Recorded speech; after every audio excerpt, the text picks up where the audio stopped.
لیکن یہ بول بچر آپ کو پتہ لگا کہ کام چلانے کی کوشش کر رہے ہیں.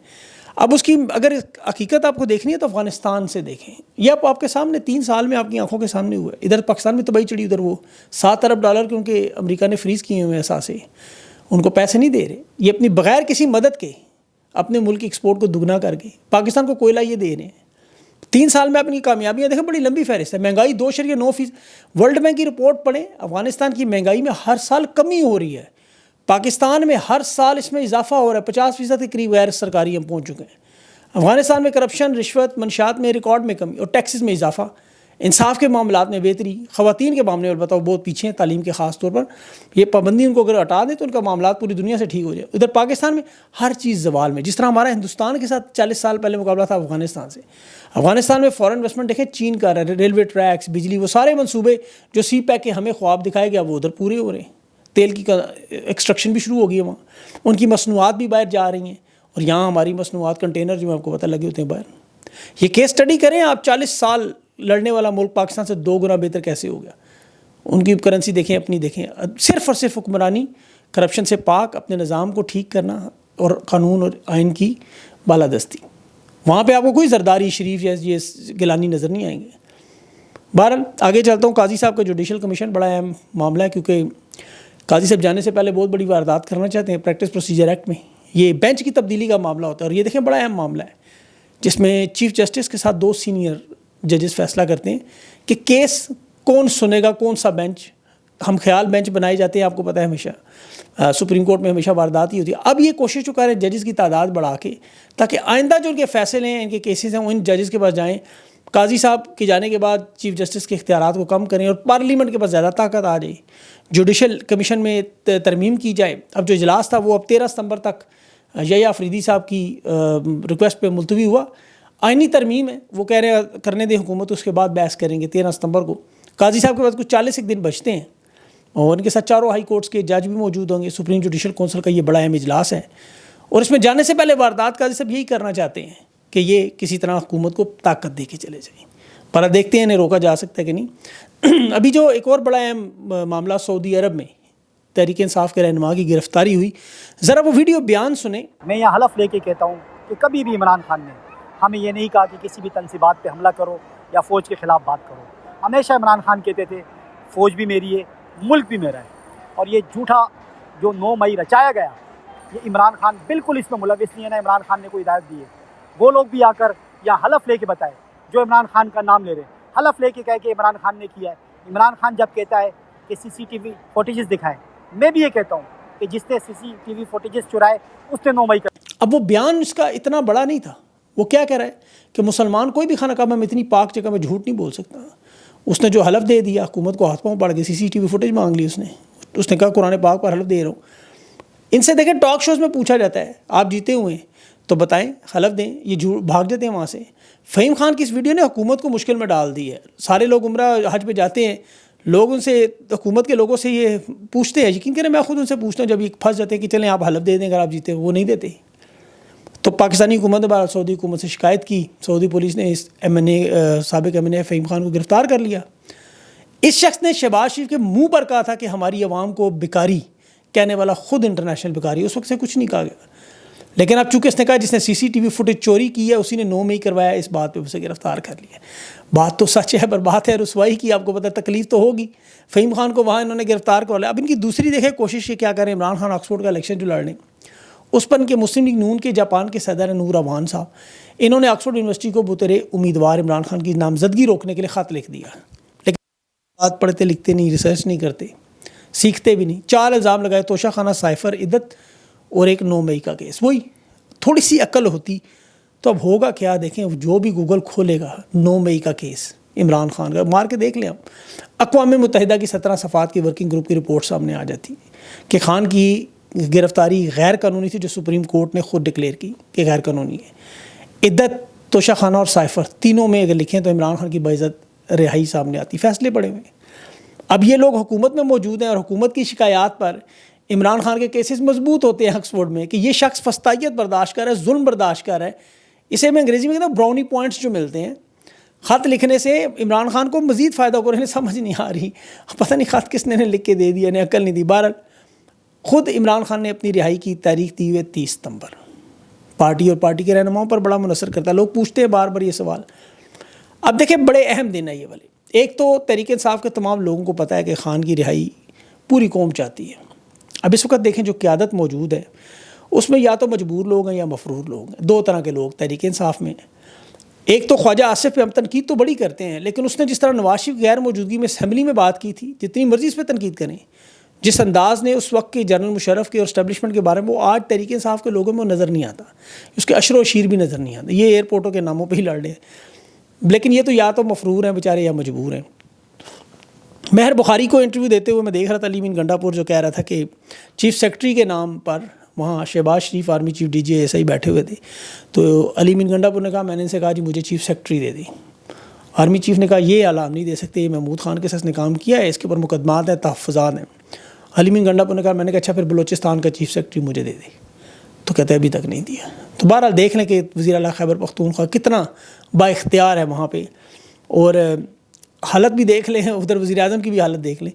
لیکن عمران خان کی رہائی کے لیے اب پارٹی کے لوگ کس حد تک جائیں گے؟ یہی وزیر اعلیٰ 8 ستمبر کے جلسے کی لیڈ کر رہا ہے، یہ یاد رکھیے گا. اسے یہ بھی پتہ ہے کہ خان غیرت مند بندہ ہے، وہ کبھی اپنی رہائی کے لیے کسی سے بھیک نہیں مانگے گا. وہ اپنی پارٹی کے لوگوں کو تو چھوڑیں، اپنی بہنوں کو بھی نہیں کہتا کبھی کہ میں کتنی مشکل میں ہوں.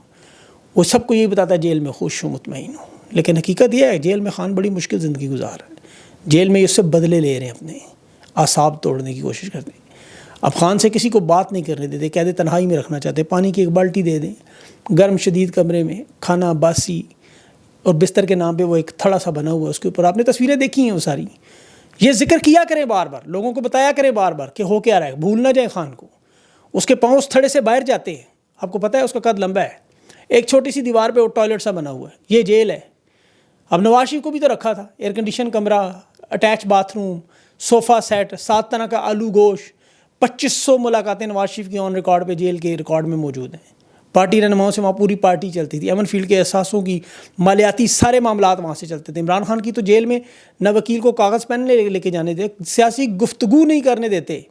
بڑی مشکل سے گفتگو کے ٹکڑے ٹکڑے آپ کو باہر آتے ہیں. نواز شریف جلسوں میں تقریر کرتا تھا، اکبر الہآبادی کے شعر سنا کے پاک فوج پر کھل کے معاف کیجیے الزام لگاتا تھا. آپ کو یاد ہوگا عمران خان جیل میں ہی بیٹھ کے کہتا ہے ادارہ مضبوط ہونا چاہیے، پاکستان کو تگڑی فوج چاہیے.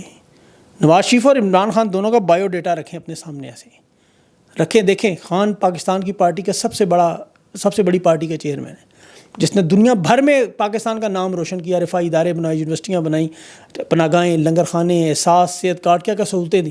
سب سے بڑے پلیٹ فارم پہ اقوام متحدہ میں اسلام کا مقدمہ لڑا، ناموس رسالت بڑھا، قرآن کی تعلیم مفت کی، کشمیر فلسطین کے کوس پر بات کرتا رہا. وہ جیل میں بیٹھا ہوا آج بھی یہ باتیں کرتا ہے. نواز شریف کے منہ سے آپ نے آج بھی جیل میں خان فلسطین پہ بات کرتا ہے. خان نواز شریف کے منہ سے سنا کبھی اسرائیل کے بارے میں آپ نے بات؟ کبھی نہیں سنیں گے. ان کا بایو ڈیٹا پڑھا کریں کبھی کبھی. ڈاکٹر مہرنگ بلوچ کا بھی ایک بیان آیا، وہ اس پہ بھی بات کرنا چاہ رہا ہوں میں. اس نے آج کھل کے ڈاکٹر مہرنگ بلوچ نے اپنے اوپر، جس کے اوپر بڑی تنقید، مہرنگ بلوچ جواب دو، پنجاب کے جو لوگ شہید ہوئے ہیں بتاؤ. آج انہوں نے اپنی پوزیشن کلیئر کر دی. وہ کہہ رہی ہے ہم پہلے دن سے کہہ رہے ہیں ہم پرامن تحریک چلانے والے لوگ ہیں، تشدد پہ کوئی یقین نہیں رکھتے، کسی قسم کی قومیت، مذہب، سیاسی یا مذہبی گروہ پر یا لوگوں پر طاقت اور تشدد کے ہر عمل کی سخت مذمت کرتے ہیں. بات ختم. کہہ رہی ہے بلوچستان کے مسئلے کا حل قانون کی حکمرانی میں. جو قبضہ گروپ ہے وہ کبھی امن نہیں چاہتے، انارکی میں ان کی طاقت مضبوط ہوتی ہے. تو وہ جو جواب مانگ رہے تھے نا، ذرا اس کی ٹویٹ کو بار بار پڑھیں، سنیں، سمجھیں، اور ان کی واردات دیکھیں. ان لوگوں کی جو مخالفین ہیں، ثانیہ موسیٰ خیل کا جو مقدمہ درج ہوا وہ BLA کے خلاف نہیں ہوا، اس کے نام کے انہوں نے ٹرینڈ بنائے ہوئے، لیڈرشپ کے کسی ایک بندے کا نام بھی نہیں. اور مقدمہ کس پر درج کرایا؟ نامعلوم لوگوں پر. اگر یہ نامعلوم ہے تو پچھلے 3 دن سے سوشل میڈیا پہ جو ٹرینڈ بنا رہے تھے وہ کس کے خلاف بنا رہے ہیں؟ کس کو چڑیا بنانے کی کوشش کر رہے ہیں؟ کیونکہ BLA کے رہنما نون لیگ کے MP یہ نکل آئے، تو مقدمہ کیسے کرائیں گے؟ تو یہ ساری ان کی وارداتیں ہیں بلوچستان میں. اب جس طرح اسٹیبلشمنٹ نے خان کی تصویر اور آواز پہ بندی لگائی، جیل ملاقاتوں پہ لگائی، یہ ثابت کرتا ہے کہ جو کچھ بھی بلوچستان میں ہوتا رہا، وزیرستان میں ہوتا رہا یا ہو رہا ہے، وہ 25 سے 50 سال میں ہمیں نظر ہی نہیں کبھی آیا. سوشل میڈیا کا یہ دور آیا تو معلومات سامنے آنا شروع، ہمیں پتہ چلا. تبھی آپ لوگوں کو اسی لیے ڈیجیٹل دہشت گرد کا لقب بھی ملا کہ کوئی چیزیں چھپائی جاتی تھیں آپ باہر لے آتے ہیں. آپ تحریک انصاف کے ساتھ دیکھیں جو پنجاب میں ہو رہا ہے، یہ سلوک دیکھ کے لوگوں کو اندازہ ہوا کہ اگر مرکز میں پنجاب میں یہ ہو رہا ہے تو بلوچستان وزیرستان میں کیا کیا ہوتا رہا ہوگا. تو یہ طاقت کا کھیل ہے جو چل رہا ہے، آج بھی چل رہا ہے. امیر زادیوں کو بچانے کے لیے دیکھ لیں وہ گل احمد والوں کی وہ نتاشا 5 بندوں پر گاڑی چڑھا گئی, میڈیکل رپورٹ آئی, پتہ چلا فل نشے میں, ٹن برف پیتی ہے, برف پتہ ہے نا آپ کو کون سی برف, خون میں سے اس کے نمونوں میں سے برف نکل آئی. اسے بچانے کے لیے اس کے بھائی وہاں دیکھ لیں کس طرح پہنچے. کاش اس طرح جناح پور پہنچ جاتے تھے, 4 دیواریں ہی نہیں جلتی اور یہ سارا رولا ہی نہ مچتا. بہرحال اب تو مقابلے میں ان کے کچے کے ڈاکو آ گئے, چینل کھول گئے. مریم نواز صاحب آ گئی اور وہ کہہ رہے ہیں اس طرح مت آئیں, یہ حفاظتی تدابیر ہیں, یہ اندازہ کریں. ہنسی بھی آتی ہے. مریم نواز کا ٹک ٹاک کا مقابلہ ظاہر ایسے ہی ہوگا. وہ بھائی ان کے پاس تو غوری موجود ہے, تو ان کے پاس وہ کہتے ہیں ہمارے پاس کوئی اسلحہ یہاں جنگلوں میں تو نہیں, ہم تو انہیں پولیس والوں سے خریدتے ہیں, ہمیں لا کے دیتے ہیں, ہم شام کو ان کے ساتھ گپ شپ کرتے ہیں. تو اب وہ اپنے چینل پہ سارے انکشافات کریں کہ وہ سنیے گا, ان کے سبسکرائب نہ کر لیجیے گا. میں نہیں کہہ رہا کسی کو بھی سبسکرائب کریں, وہ اچھے لوگ نہیں ہیں, غلط لوگ ہیں. وہ کچے کے ڈاکو ہیں, یہ پکے کے ڈاکو, کام دونوں کا ایک ہی ہے. بہرحال اللہ تعالیٰ پاکستان پر اپنا رحم کریں, لوگوں سے جان چھڑائیں, ان ظالموں سے. اپنا خیال رکھیں. مجھے اجازت, اللہ حافظ.